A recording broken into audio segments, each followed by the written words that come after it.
Class 10 science के physics segment का chapter है लाइट रिफ्लेक्शन एंड रिफ्रैक्शन और ये इसका पार्ट 2 है।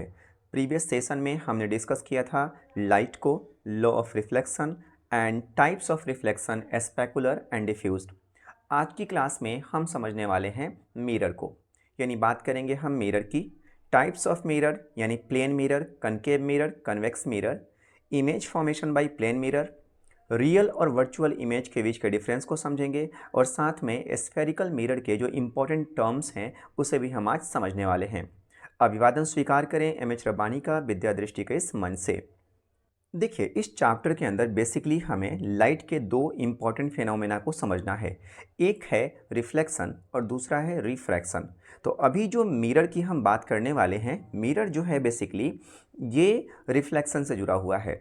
मतलब मिरर से क्या होता है, रिफ्लेक्शन होता है। तो पहले हम इस ऑप्टिकल ऑब्जेक्ट के बारे में समझ लेते हैं कि मिरर है क्या और कितने तरह के मिरर होते हैं। देन हम ना मिरर से होने वाले रिफ्लेक्शन को समझेंगे।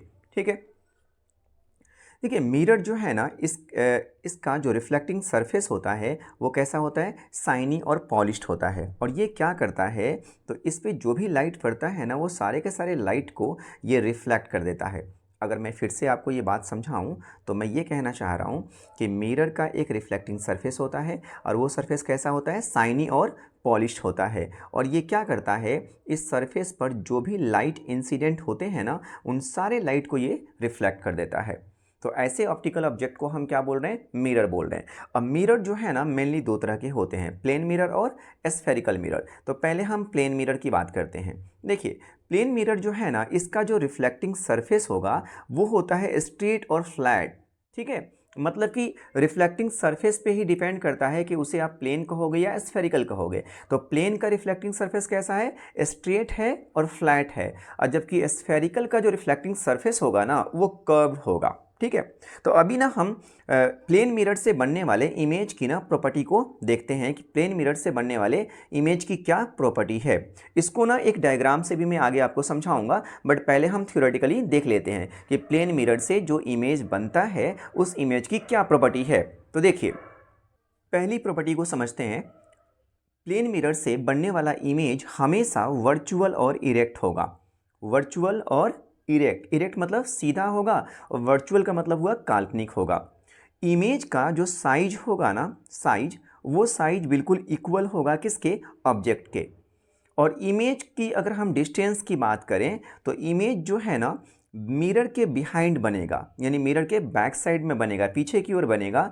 और उतने ही डिस्टेंस पे बनेगा जितने डिस्टेंस पर ऑब्जेक्ट जो है ना मिरर के सामने है। यानी कि distance of object and distance of image दोनों क्या होता है, प्लेन मिरर में सेम होता है।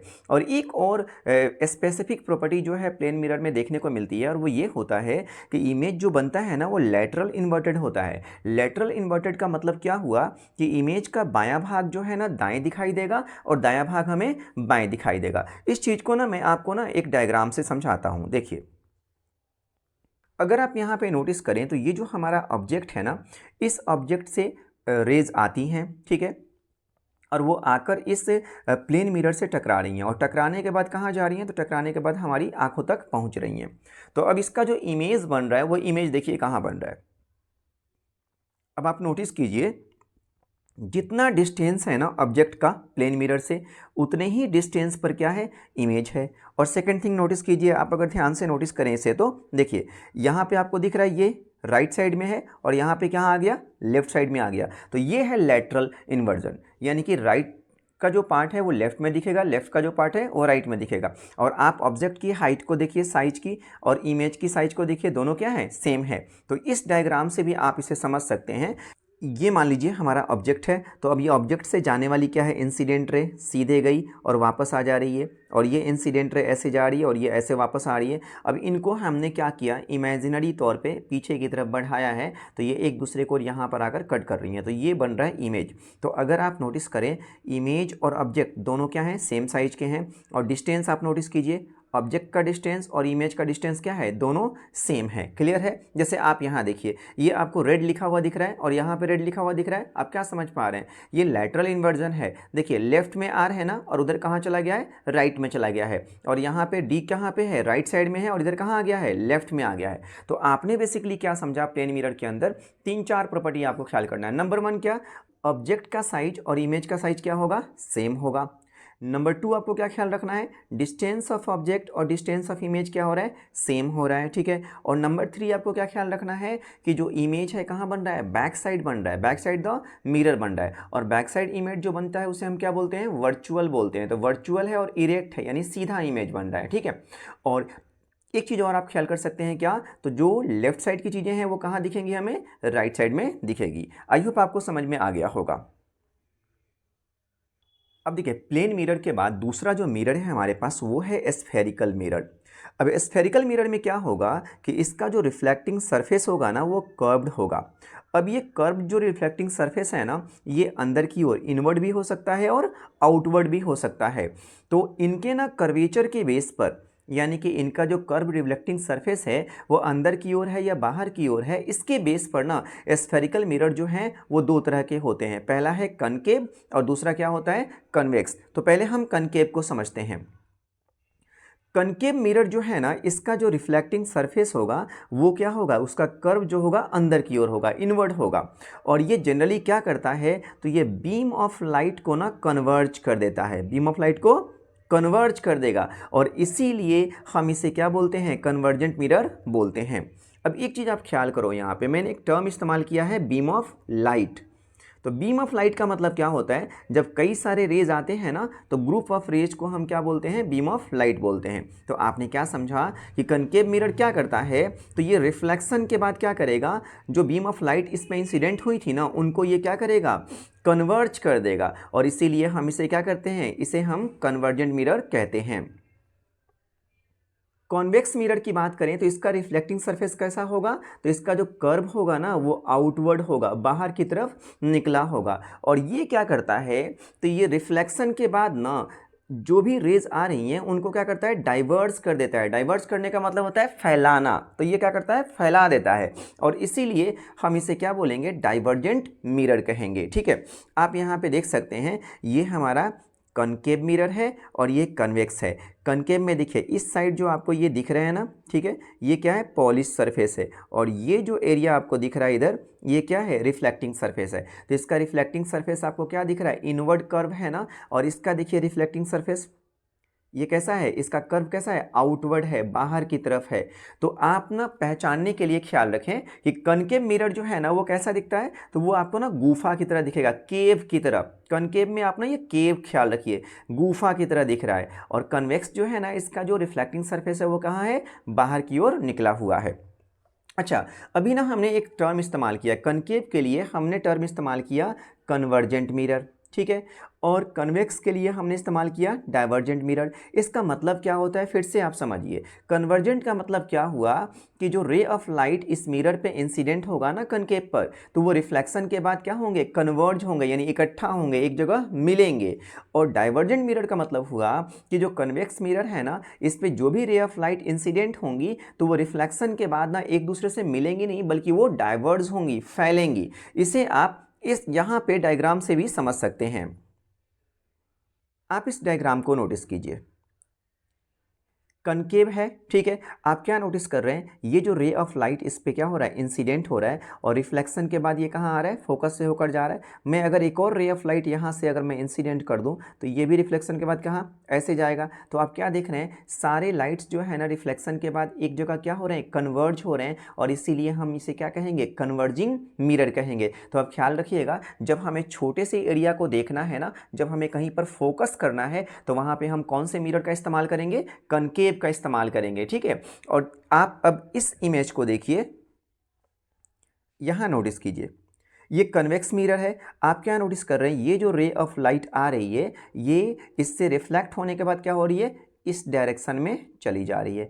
अगर मैं दूसरा रे ऑफ लाइट लेकर आऊँ, मान लो मैं ये एक रे ऑफ लाइट लेकर आता हूँ, तो ये भी डाइवर्ज होकर कहाँ आ जाएगी, इधर आ जाएगी, ठीक है। और इसको अगर इमेजिनरी तौर पे हम मिलाएं तो ये पीछे की तरफ मिलेंगे। तो आप क्या देख रहे हो कि रिफ्लेक्शन के बाद ये जो रेज है ना, ये क्या हो रही है, डाइवर्ज हो रही हैं, एक दूसरे से दूर जा रही हैं। तो ये आपका क्या हो गया, डाइवर्जिंग मिरर। तो आपको ना ये बात ख्याल रखना है कि जब हमें ना बड़े से एरिया को देखना है, जब हमें लाइट को क्या करना है, फैलाना है, तो वहाँ पे कौन सा मिरर होना चाहिए, कन्वेक्स होना चाहिए। और जब हमें ना छोटे से एरिया को देखना है, कहीं पर हमें लाइट को ना फोकस करना है, हमें लाइट को पैरेलल दिखाना है, तो वहाँ पे क्या होना चाहिए, कनकेव मिरर। तो आपको ना पहचानने के लिए आता है कि इसमें कौन सा मिरर यूज़ किया गया या नहीं। तो प्रैक्टिकली सोचिएगा कि क्या उस ऑप्टिकल ऑब्जेक्ट में लाइट को फोकस किया जा रहा है। अगर फोकस किया जा रहा है तो वहाँ पर क्या होना चाहिए, कनकेव मिरर। और कहीं पर अगर लाइट को फैलाया जा रहा है तो वहाँ पे क्या होगा, कन्वेक्स मिरर। जैसे आप सोचिए, जो गलियों में स्ट्रीट लाइट लगे होते हैं, वहाँ पे लाइट को हमें फोकस करना होता है या फैलाना होता है,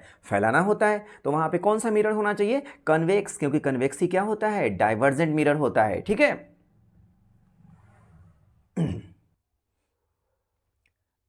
आइए समझते हैं इमेज फॉर्मेशन को, कि इमेज कैसे बनता है। तो पहला सवाल ये होना चाहिए कि इमेज कहाँ बनता है। तो देखिए, इमेज उस पॉइंट पे बनेगा जिस पॉइंट पर रिफ्लेक्टेड रेज जो है ना, एक्चुअल में मीट करेंगी या appear to meet after reflection. यानी रिफ्लेक्शन के बाद या तो एक्चुअली मीट करेंगी या वो हमें मिलती हुई प्रतीत होंगी, और उसी पॉइंट पर क्या होगा, इमेज बनेगा।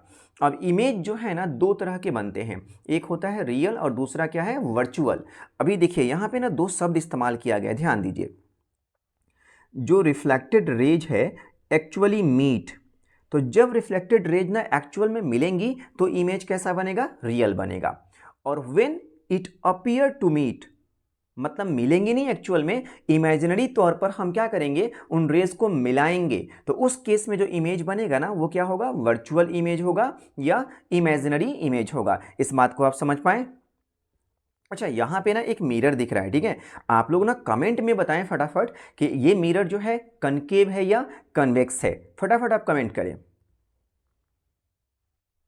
टाइप्स ऑफ इमेज को समझते हैं। इमेज जैसा कि हमने बोला कि अगर एक्चुअल में रिफ्लेक्टेड रे क्या होती हैं, एक दूसरे से मिलती हैं, तो इमेज कैसा बनता है, रियल बनता है, और नहीं तो कैसा बनता है, वर्चुअल। तो देखिए, जो रियल इमेज होता है ना, वो मिरर के इन फ्रंट में बनता है, मिरर के सामने बनता है, ठीक है। और जो वर्चुअल इमेज होता है ना, वो मिरर के पीछे बनता है। जैसे अगर आप इस केस में इमेज को देखिए, आप क्या देख रहे हैं, ये हमारा ऑब्जेक्ट है, ठीक है, ये आपका ऑब्जेक्ट हुआ, ऑब्जेक्ट है। और इमेज देखिए कहाँ बन रहा है, इमेज आपका कहाँ बन रहा है, in front of the mirror बन रहा है। बट एक चीज़ नोटिस कर रहे हैं आप, इमेज कैसा है हमारा, इन्वर्टेड इमेज है। तो आप क्या ख्याल रखिएगा कि जो रिफ्लेक्टिंग सरफेस की ओर इमेज बनता है, उस इमेज को हम क्या बोलेंगे, उस इमेज को हम बोलेंगे रियल। और जो रिफ्लेक्टिंग सरफेस के बैक साइड में बनता है, उसे हम बोलेंगे वर्चुअल। तो यहाँ पे जो इमेज है वो यहाँ बन रहा है, और देखिए, तो ये क्या हो गया, हमारा वर्चुअल इमेज हो गया। अगर आपसे ना रियल और वर्चुअल इमेज के बीच का डिफरेंस पूछा जाएगा, तो आप इसे यहाँ से बता सकते हैं। ये 3-4 पॉइंट आप ख्याल रखेंगे। रियल इमेज के बारे में क्या बोला गया है कि ये तब बनता है जब रिफ्लेक्टेड रेज जो है ना, एक्चुअली मीट करते हैं किसी ना किसी पॉइंट पर एक दूसरे से। जबकि वर्चुअल इमेज कब बनता है, जब रिफ्लेक्टेड रेज जो है ना, अपीयर टू मीट, यानी मिलते नहीं हैं, बल्कि इमेजिनरी तौर पर हम उन्हें क्या करते हैं, मिलाते हैं। रियल इमेज को आप स्क्रीन पर प्राप्त कर सकते हो, वर्चुअल इमेज को नहीं कर सकते हो, ठीक है। रियल इमेज हमेशा कैसा होगा, इन्वर्टेड होगा, और वर्चुअल हमेशा कैसा होगा, इरेक्ट, यानी सीधा होगा। और रियल इमेज जो है ना, वो हमें जनरली कनकेव मिरर से मिलता है। हालांकि कनकेव मिरर में एक केस ऐसा भी है जिसमें कि हमें रियल इमेज नहीं मिलता, बट जनरली हमारे जो शुरू के 5 केसेज हैं, उसमें हमें क्या मिलता है, रियल इमेज मिलता है। और वर्चुअल इमेज जो है प्लेन मिरर में मिलता है। इसके अलावा वर्चुअल इमेज जो है कन्वेक्स मिरर में भी मिलता है। अब सबसे इंपॉर्टेंट चीज़ हम समझने जा रहे हैं, ठीक है। बहुत ध्यान से समझिएगा, क्योंकि अगर आपको ना स्फेरिकल मिरर के टर्म्स नहीं पता होंगे, तो आगे जब हम लोग रे डायग्राम की बात करेंगे या फिर हम साइन कन्वेंशन को जब समझेंगे, मिरर फार्मूला को समझेंगे, तो उसमें आपको दिक्कत होगी समझने में। तो बहुत ध्यान से समझिएगा। देखिए, अभी जो ये हमारा पहला केस है, ये कौन सा मिरर है, कनकेव है, ठीक है। और इस साइड में इसका क्या हुआ, ये रिफ्लेक्टिंग सरफेस हुआ। अब लाइट जो है ना इस ओर से क्या होगी, लाइट इस ओर से इंसिडेंस होगी, ऑब्जेक्ट किधर होगा, इस तरफ होगा, है ना। तो अब देखिए क्या होता है, ये जो लाइन सीधी जा रही है ना, ये जो लाइन सीधी जा रही है, ठीक है, इसको हम क्या बोलेंगे, इसको हम बोलेंगे प्रिंसिपल एक्सिस। क्या बोलेंगे, प्रिंसिपल एक्सिस। और ये प्रिंसिपल एक्सिस जो है ना इस मिरर को दो पार्ट में बांट रही है, और जिस पॉइंट पे बांट रही है, ये जो पॉइंट है, इस पॉइंट को हम बोलते हैं क्या, पोल, और इसे डिनोट करते हैं पी से। ठीक है, देखिए ये जो मिरर है एक्चुअल में ये एक स्फीयर का पार्ट होता है। ठीक है, एक स्फीयर का पार्ट होता है। ये जिस स्फीयर का पार्ट होता है ना उसके सेंटर को हम कहते हैं क्या, सेंटर ऑफ कर्वेचर, जिसे डिनोट करते हैं हम सी से या 2F से। ठीक है, और ये जो सी है और पी है, यानी पोल और सेंटर ऑफ कर्वेचर के जो बीच का डिस्टेंस होता है, इस डिस्टेंस को हम बोलते हैं क्या, रेडियस ऑफ कर्वेचर, जिसे हम आर से डिनोट करते हैं। और पोल और सेंटर ऑफ कर्वेचर के बीचों बीच में एक पॉइंट है, जो इसे हम क्या बोलते हैं, फोकस बोलते हैं, फोकस। और ध्यान रखें, पोल और फोकस के बीच का जो डिस्टेंस होता है ना उसे हम कहते हैं फोकल लेंथ, और जिसे डिनोट करते हैं हम एफ से। तो आप एक बार ना वीडियो को पॉज करके इन चीज़ों को ना ध्यान से समझिए, ठीक है, कि क्या क्या आपको यहाँ पे बताया गया। तो सबसे पहले मैंने क्या बोला कि ये जो आपका ये जो लाइन आ रही है इसको हम क्या बोल रहे हैं, प्रिंसिपल एक्सिस बोल रहे हैं। ठीक है, ये जिस पॉइंट पर मिरर को क्या कर रही है, दो बराबर भागों में बांट रही है, ये हमारा क्या हुआ, पोल। डिनोट किससे करेंगे आप, पी से करेंगे। ठीक है, और ये जो मिरर है ये एक गोले का क्या होता है, पार्ट होता है। तो ये जिस स्फीयर का पार्ट है उसके सेंटर को हम क्या बोल रहे हैं, तो उसके सेंटर को बोल रहे हैं सेंटर ऑफ कर्वेचर। इसको किससे डिनोट करेंगे आप, सी से करेंगे। ठीक है, और पोल और सेंटर ऑफ कर्वेचर के बिल्कुल मिड पॉइंट पर एक पॉइंट है जिसे हम क्या बोल रहे हैं, फोकस बोल रहे हैं। इसको किससे डिनोट करेंगे, कैपिटल एफ से। पोल और फोकस के बीच के डिस्टेंस को हम कहते हैं फोकल लेंथ। ठीक है, और पोल और सेंटर ऑफ कर्वेचर के बीच के डिस्टेंस को हम कहते हैं radius of curvature, radius of curvature. तो ये कनकेव में हो गया और ये कन्वेक्स में हो गया। कन्वेक्स में आप क्या नोटिस कर रहे हैं कि कन्वेक्स में जो फोकस होता है, सेंटर ऑफ कर्वेचर होता है, वो बैक साइड द मिरर है, बैक साइड द मिरर है, ख्याल रखें आप। ठीक है, फोकस भी यानी कि फोकल लेंथ भी होगा बैक साइड में, और रेडियस ऑफ कर्वेचर भी क्या होगा, लेफ्ट साइड में, सॉरी राइट साइड में होगा। तो अभी जो हमने इंपॉर्टेंट टर्म्स पढ़े हैं ना, अगर उनको डिफाइन करने के लिए आएगा तो आप यहाँ से डिफाइन कर सकते हैं कि किसे हम क्या कहते हैं। पोल की बात करें तो the centre of the reflecting surface of a spherical mirror is called its pole. मतलब कि जो रिफ्लेक्टिंग सरफेस है ना उसका जो सेंटर होगा ना उसे हम क्या बोलेंगे, पोल बोलेंगे, और डिनोट किससे करेंगे, पी से। सेंटर ऑफ कर्वेचर क्या होता है, तो बोला गया कि मिरर जो है ना जिस स्फीयर से बना होता है उसी स्फीयर के सेंटर को हम क्या बोलते हैं, सेंटर ऑफ कर्वेचर बोलते हैं, और इसको डिनोट करते हैं सी से। रेडियस ऑफ कर्वेचर की बात करें तो जो पोल और सेंटर के बीच का जो डिस्टेंस होता है उसको हम रेडियस ऑफ कर्वेचर बोलते हैं, आर से डिनोट करेंगे। प्रिंसिपल एक्सिस जो है ना वो पोल और सेंटर से होकर जाने वाली लाइन जो है ना उसको हम बोलते हैं प्रिंसिपल एक्सिस। प्रिंसिपल फोकस क्या है, तो देखिए ये पोल और जो सेंटर ऑफ कर्वेचर होता है ना उसके बीच में बिल्कुल जो पॉइंट लाई करता है ना, बिल्कुल हाफ पॉइंट पर, उसे ही हम क्या बोलेंगे, प्रिंसिपल फोकस। इसे डिनोट करेंगे एफ से।